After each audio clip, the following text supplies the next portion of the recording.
জন্য মালিক বলছেন কি, তোমরা অন্যায় করছো, অপরাধ করছো।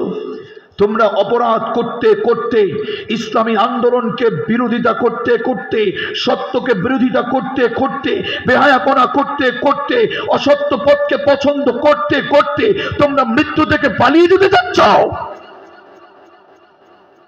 মালিক বলছেন রাসূল আপনি বলে দেন, আমি দেখতে পাচ্ছি আমি যে গোলামকে ভালোবেসে প্রতিনিধি হিসাবে পৃথিবীতে পাঠিয়েছি, আমি যাদেরকে জান্নাত দেব বলে যাদেরকে আমি স্বীকৃতি দিয়েছি, আমি যাদের থেকে আমি তাদের জান এবং মালকে কিনেছি, ওরা জাহান্নামে চলে যাচ্ছে, অপরাধের পথে চলে যাচ্ছে, ওরা মৃত্যুকে ভুলে যেতে চাচ্ছে, মৃত্যু থেকে পালাতে চাচ্ছে। রাসূল আপনি বলে দেন ইন্নাল মাউতাল্লাযী তাফিরুনা মিনহু ফাইন্নাহু মুলাকিকুম।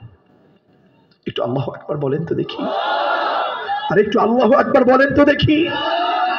মনে করেন তো এখন আপনি কোরআনের পক্ষে, আর আপনাদের বাম পাশে, ডান পাশে, পেছন থেকে, সামনে থেকে শয়তানি অস্ত্রচার পথগুলোর সেই বাতিলেরা তাকিয়ে আছে, আপনাদের উপরে টকবকে করে তারা জনমের মতো আক্রোশ হয়ে আছে। আপনারা তাদেরকে শুনিয়ে দেওয়ার জন্য পড়েন তো লিল্লাহি তাকবীর।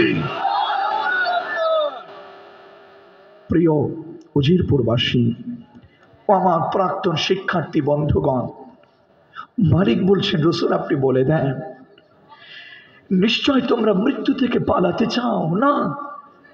মৃত্যু থেকে পালানোর তো কোনো সুযোগ নেই। তুমি কোথায় যাবে?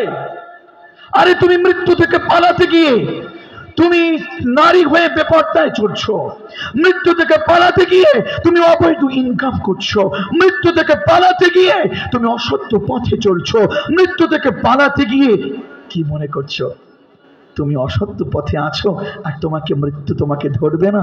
শোনো, ফাইন্নাহু মুলাকিকুম, যে মৃত্যু থেকে তুমি পালাতে চাও সে মৃত্যু নিজে এসে তোমার সাথে মোলাকাত করবে।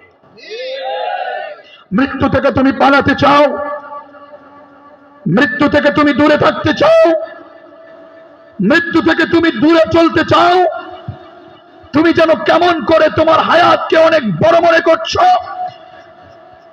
তুমি হাজী সাহেব হয়ে গেছো, তুমি হাজী সাহেব হয়ে তুমি প্রতিবেশীর জমিটাকে জোর করে দখল করছো।